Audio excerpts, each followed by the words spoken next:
Hello and welcome back to Authentic on Air with Bruce Alexander. I am your host, Bruce Alexander. Welcome to the Thunderdome. This is my studio for the time being in the basement of my aunt-in-law's home. It's a beautiful cabin, but this is my tiny corner of it, and I'm not loving the studio setup. It's a good thing, though. This is uncomfortable. I'm in a state of discomfort being in this place that is not my own. Why is that good? Discomfort is the phase before growth. In order to get the thing, you have to be uncomfortable for a while. And right now, the thing is the place where my family belongs. So this has been a great experience of getting to know my aunt-in-law and her children and her husband well. Loved it, really have. Excited to spend a little bit more time here, but it is just uncomfortable enough to make sure that we are really out looking for houses, or we're really ready to pounce on the opportunity whenever God provides for us. So anyways, today I want to talk about the burden of leadership. You must be a fool if you sign up on purpose to lead people because you are just begging to disappoint them. That's me. Put my hand up. I want to lead people, and I want to talk about that some today. First, let's catch up. Body. So out here in the sticks in this cabin that we're staying at, there's a Rocky style workout barn I got going on right now. Some really old school weights, heavy enough to feel like I'm doing something real again, but not too crazy to where I can injure myself. So I've been doing a little bit of lifting and, keeping the walking going. And I feel old as shit. I'm not going to lie, but I'm starting to feel like brief moments of power. And that feels good. I forgot how good it feels to feel powerful. And, I'm excited. That helps propel me forward to keep doing this stuff because honestly, sometimes it doesn't feel great. But feeling that brief moment is helping make it all worth it. And then seeing the incremental improvements, like being really present in the facts of today and seeing that there are things that are going right. It is hard not to still look at myself and see the body that I hate, but the body that I hate is still better than the body it was 2 months ago. So it's not the body I want, but it's better. I have to keep digging in on that and keep working on that. My relationship with God is getting better and better. I'm stacking daily. I'm praying more consistently. I'm having open conversations with God, and I'm starting to bring my family into that more. Today was the first time I prayed over my wife, and I was really, really nervous to do that. But she was struggling, and I felt like my lack of spiritual leadership was doing her a massive disservice. So I needed to step up and help provide some clarity for her and show her my faith in action. And it was a really positive result. So that's great. That also goes into my balance. My relationship with Kate is, it's still tumultuous at times. There is still a lot of trauma that I have inflicted upon her that has to be undone. But the healing is well underway. We've made it across the country. We're now in Auburn, New York, and she did a lot of things that she has said I can't to get us here. Like, her growth throughout this trip has been phenomenal, and I've been really appreciative of that. I've been really supportive of her along the way, and that has been my goal. So I'm really excited about having stuck to that goal and have maintained support for her. So it's balance. Business has been kind of weird. I've had a couple of false flags recently. One, thinking that there was some drama coming my way that didn't actually exist. It was my own stories getting in the way of progress with one of my clients. And I stacked that, worked through it, showed up in truth, and we had a really, really great session that produced some really great growth for my client. So I was like, okay, that's great. That's what happens whenever you face facts and live in truth, is that you are able to take those things that are scaring you, those anxieties, and you're able to turn them on their head and actually use them to provide growth. And that's what happened with her. But then on the other side, I had another client who I thought I was making really great progress with, and come to find out, the basis of everything that we do is tell the truth. Live by the code. Stop fucking lying. And meanwhile, every time I'd ask him about his finances, how are things going? The things that we've worked on, is the money starting to come in? He's like, yeah, things are improving. Things are going pretty well. Come to find out, his card has been declined for the last month and a half of sessions. Now, that's my fault for not being on top of my finances. And that's something that I'm glad got exposed now, why I don't have that many clients. Because if I had 15 clients and 4 of them weren't paying and I wasn't on top of that, that's a lot of money I'm losing out on. I still lost out on a lot of money, and I hope that he's going to pay me back. But if he doesn't, that's an expensive lesson still. But I take responsibility for that. But I'm more upset, not about the money, but about the fact that I thought that we had this special bond of truth that we were sharing, and he was growing and starting to implement these things in his life, knowing that this big lie has been out there for pretty much 6 out of the 10 weeks that we've been seeing, that we've been in sessions together, makes me question all the work that we've done together. And that makes me really sad for him and for his family. Like, that work was about him getting closer to his wife, him getting closer to his children. That's important work. But if it's based on a foundation of lies, everything that he's done, is probably going to fall apart, because now he has no foundation of truth to move forward with without me. And like, I'm not kicking him to the curb, but he's said, now that I called him when I was like, oh man, I see that your card has been declined for the last 2 monthly payments. Like, we have to get this figured out before we move forward. And he's like, yeah, just due to financial hardship, I'm not going to be able to continue. It's like, that's rough. I understand why. It feels like a luxury to pay in personal investment, but the amount of money that he has increased since we started working together pays for me easily. So it was worth it, at least for that. And the amount of depth in his relationship that he's gained is just, it's just icing on the cake. But people don't look at that. They look at that one payment and what am I doing today, versus looking at how our collision has changed the trajectory of their life forever. And if he was actually living in the truth, he would see that. But he's not, and I don't know what level he is. And, I have to take responsibility for that as well, because if I had been digging deeper with him in sessions and then with my own finances, I would have seen that. And that would have been a collision that we could have had. And that goes into the leadership part. We'll talk about that again in a minute as well. So that's body, being, balance, and business, all taken care of. That's caught up. We are in Auburn, New York. The journey is going well. I've announced to Kate that I think that we're going to find a house this week.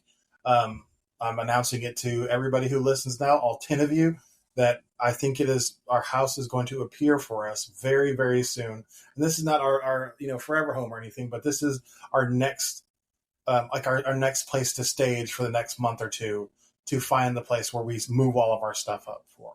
So I think that we're going to find that the next 7 days. That has been placed on my heart, and I'm announcing it. I'm believing it's already happened.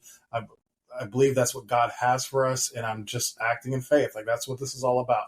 And it's scary and it feels kind of goofy, but at the same time, it also removes a lot of anxiety from my heart to just talk about it. So anyways, that's all the catch up stuff. I wanted to talk about leadership because this keeps coming across my my plate. You really have to be a special kind of nut to want to actively sign up to be a leader, not only in your family, but in your workspace, in your career, and then to try to be a leader of a movement on social media. It's nuts. Like, I don't know what I'm thinking, but at the same time, I also know that I've been called. Like, there is a voice inside of me that says, you have to do this. Whenever I'm not doing it, I don't feel right. I feel off. Whenever I'm doing it, and I'm doing it well, whenever I've done all the stuff I need to do to show up as my strongest self, and I go into that leadership position, then it feels amazing. It feels powerful, and it feels like where I belong.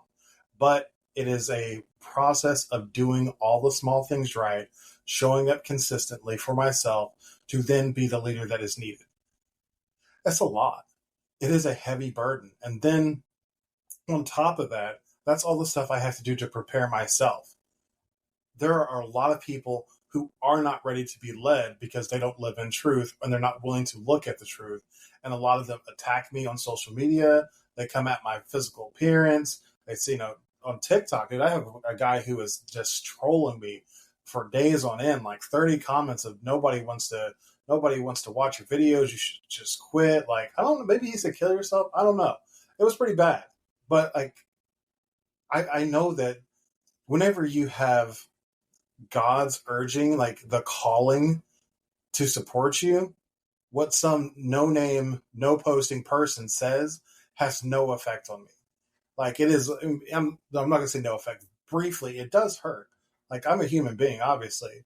But then whenever I think about what I'm doing this for and all the people who are hurting, who need somebody like me to help them out of the pit of their darkness, I'm like, fuck that guy. He's, not only is he like just as broken as I am, he is more so broken, and he's so far behind the curve because he's not even looking at what's wrong with him. He thinks that it's me. He has no idea how broken he is, and that's sad for him. Like, so I'm not going to let that person sway how I feel about myself. That doesn't mean that I'm not going to get down and disappointed and depressed in my own actions, because that happens. Being a leader does not mean that you never feel sad or you never feel like not leading. It means that you do it anyways. It means that you continue to step up to the plate and try your damnedest to lead the people you are trying to shepherd to the promised land, wherever that is. I want to lead ADHD parents to trust their inner voice again. I want them to learn to silence that inner critic, except for when it's useful for them, and learn to hear their inner voice and to move with purpose and passion to do things that actually fill them for their lives, instead of them following the neurotypical standard, the status quo, and doing things that make them feel a little crazy every single day. It's a terrible life to lead. It is, and what's the worst part about it is it's so easy to embrace comfort as the panacea for all your problems. Like, well, at least I'm not broke. Sometimes, like, honestly, not bringing in that much money right now is so much better than showing up to work and having to be a slave to a system for people who hate me. They hate everything about me. They don't understand how I think, work, act, or anything, and they don't care to because I'm not like them. People don't like different. Like as much as people try to protest and say different, very few people in the mainstream work culture care for different. They would much rather just make you act like them, and if you can't, they want to put you on the outside. I could never do that again. It would rot me from the inside out. Once you see what it's like on the other side, to invest in yourself and really try to do something important for the people who are counting on you, it's a game changer. Like I couldn't go back.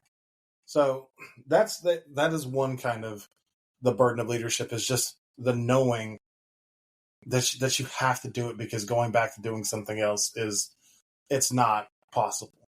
Another burden is like leading in your family, is knowing that if you don't do it, the likelihood of anybody else doing it is almost nil. And then if they do it, you're going to feel like shit, because whenever you are called to be the leader of your family, you know it. Like whether you acknowledge it or not, you know. And so a couple times in my life, whenever it's somebody else has stepped up, my oldest daughter has been one who has had to be the person who's led in situations because neither of us adults were doing it. That feels terrible. My wife does not want to be the leader. She wants to be my partner and me be the vision maker and the decider of the big things. But I have not done that in many situations. So now whenever I try to do it, she doesn't trust me. It's like, muscle memory for her to like tense against my leadership, because she's so used to having to carry the load of I'm really just a void of leadership. Like, she has admitted herself, pretty openly that she is not good at leading in that state. There's too much fear for her. She needs certainty. And I'm good at providing that whenever I'm doing all the small things to show up in a place of power. But not only do I have to provide certainty at this point, I have to be just not impossibly. I want to just hyper consistent because I've done so much damage. There's, 12 plus years of being a bad husband and boyfriend that I have to undo and be consistent on for her to trust my leadership. That is a big burden, but I accept it. I want it. I desire to lead this family. Not only do I desire to lead this family, I desire to lead my clients. And leading clients is, I don't know, it's both better and worse as far as the burden goes, because clients, you get them for a session, you give them the homework, things to do, to take with them, but the pressure is not on for you to lead your clients all the time. You need to show up in the time that you have shared together and be the best version of yourself, be able to hold space for them so they can have clarity and confidence moving forward in their decisions. That's all great. But the problem with that is you also only have that session together to reinforce those things. With my family, they see me doing the things day in and day out, over and over and over, showing up, working out, doing my daily writing, stacking every day, praying every day. They see me doing it over and over and over again, and they see the difference in me. My clients see me once a week. My longest standing client, he's seen the difference in me, but he's known me the longest, so he knows that it works. So that gives him some buy-in. But still, we only have one day a week in order for me to impress upon him how to implement that into his life. And that's hard. And you carry the burden of wanting this person to succeed, and there's a lot of personal responsibility in that. And then also in that, you have to be willing to go into their darkest space with them so that they can grow. If you're not willing to talk about the hard, dark stuff, then they're not going to be able to move past it, because that's why they have a coach, is because they haven't been able to move past it. And so that's it. I want to keep it under 20 minutes now. I'm just going to end under 20 minutes because I don't want to commit so much time to this at this moment during this move. I just want to make sure I'm getting a podcast episode done. I'm talking about things that are important to me, and I'm engaging with the few of you who are still listening as I've pivoted this show. And if you're still listening, thank you so much. And if you are wanting to find out more about living your impulsive life, I would love to hear from you. You can contact me. You can still email me at bruce@AuthenticIdentityManagement.com. I haven't said that in a while. But also, you can set up a free consultation where I will provide you with at least three techniques or strategies to start to uncover the impulsive user. That means releasing the fear, regret, guilt, shame, and all that stuff that is almost inherent with being an ADHD adult. You've lived a hard life and you need some help uncovering what you are actually supposed to be doing. And I would love to help you with that. You can go to www.impulsive.life/consult for a free consultation, and I would love to do that with you. Until next week, I'll talk to you then. Goodbye, everybody.